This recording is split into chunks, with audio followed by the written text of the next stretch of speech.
যেসব ব্যবসায়ীরা ভ্যাট দিচ্ছেন তাদের উপরেই চাপ তৈরি করছে সরকার। ভোক্তার কাঁধে বাড়তি করের বোঝা উত্তরণে করণীয় শীর্ষক সেমিনারে এমন মন্তব্য করেছেন ব্যবসায়ী নেতৃবৃন্দ। বলেছেন, করের হার বাড়ানোর বিরূপ প্রভাব পড়ছে জনজীবনেও।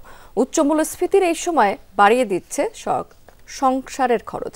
বিকেএমএ সভাপতি মোহাম্মদ হাতেম বলেছেন, কর নীতি বিনিয়োগ এবং রফতানির পরিপন্থী। ভ্যাটের নামে জুলুম চললে রফতানিতে বিরূপ প্রভাব পড়বে। ব্যবসায়ীরা অভিযোগ করেছেন, সরকার গলা চেপে ধরেছে। তাদের প্রশ্ন, বিস্কিটের প্যাকেট আর কত ছোট হবে? দাম বাড়ালে সাধারণ মানুষ খাবে কিভাবে?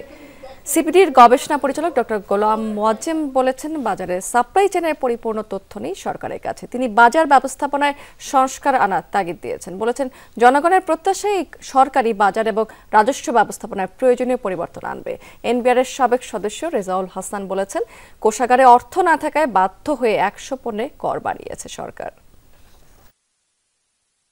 এই সরকারের কাছে অনুরোধ থাকবে যে তারা যেন দীর্ঘমেয়াদী সংস্কারের ভিত্তি যেন তারা করে যান। দরকার নেই ইমপ্লিমেন্ট তারা করতে হবে, দরকার নেই, কিন্তু ভিত্তি তারা যাতে অন্তত দিয়ে যান, যাতে পরবর্তী সরকার এসে সেগুলোর আলোকে যদি করতেও পারেন, কিছু করবেন নিশ্চয়ই, কারণ তাদের এক ধরনের অঙ্গীকার থাকবে ইলেকশনে আসার ক্ষেত্রে। সেগুলো নিয়ে আমরাও সিভিল সোসাইটির আছে, ব্যবসায়ী প্রতিনিধি রয়েছে, তারাও নিশ্চয়ই চাইবে সেই জায়গাগুলোতে কিভাবে পরিবর্তন আনা যায়।